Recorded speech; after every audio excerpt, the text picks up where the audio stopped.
Hi TV people!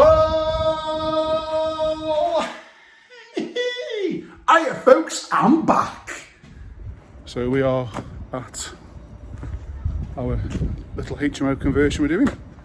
This house here, give it a tickle.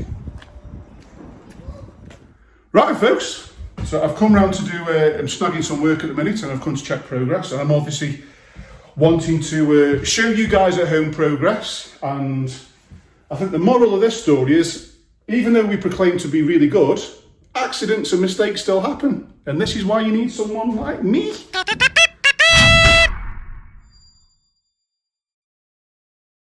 So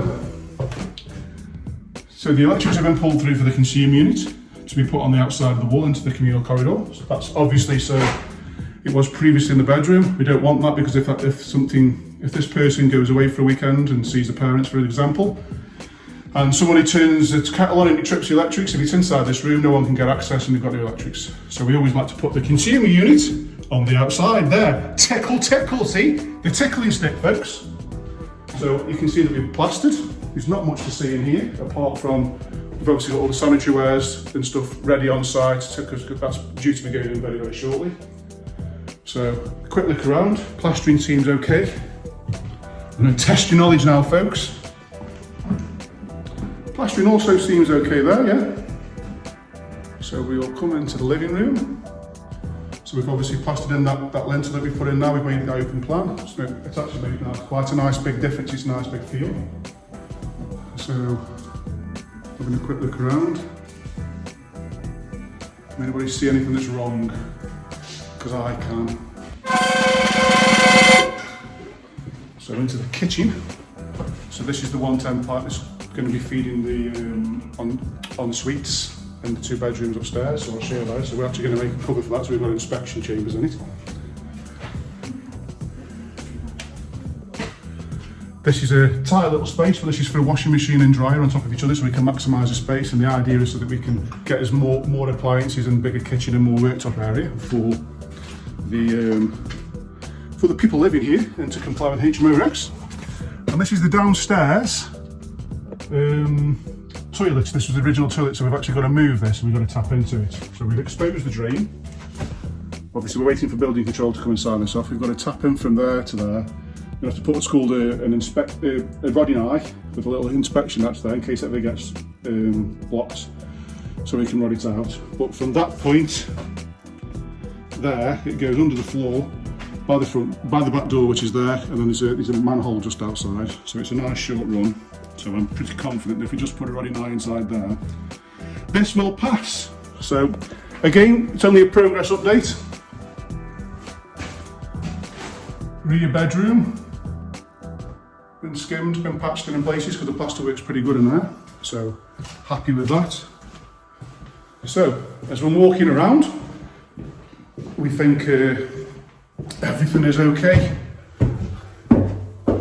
Everything is okay, but it's not. Not in my book anyway. So anywhere's plastered upstairs. Happy with the finish. Corners are all good. It's always a good way of determining whether the plastering is any good. So like nice tight lines. Oh, tight lines! Not white lines, tight lines. So happy with that. All the first fixes have been done. Second fix electrics has been going in. As you've seen downstairs, we've got the shower tray and the toilet, so obviously there's not much been done in here. This is going to be completely cladded, so I'm not worried about the walls in there. Back bedroom.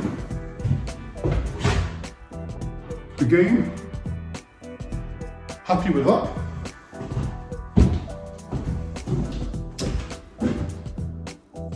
All good people.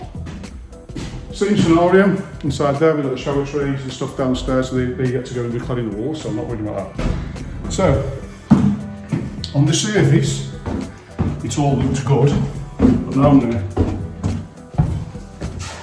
going to pull up all the things that I've seen that are not right. So first thing is we put a full ceiling in here, but the plastering's not been done along there. That's the Celotex, that's the insulation for the building inspector to keep the thermal value in. So I want that plastering in. That's a no-no.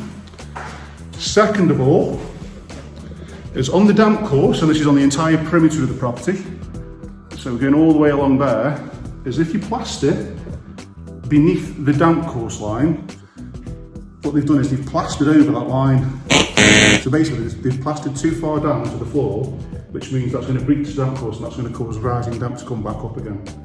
So all that needs a grinder going along, a nice neat line to take off the plaster below. And that's around the entire property. So again along there, what we should be able to see is we should be able to see the brick course along there with the little holes where we've injected. So these are the things you need to be looking out for, folks. Just because someone's done it doesn't mean it's been done correctly. You need to check. So again, same scenario across there. Doesn't want much taking off, but that's why it's so dark down here.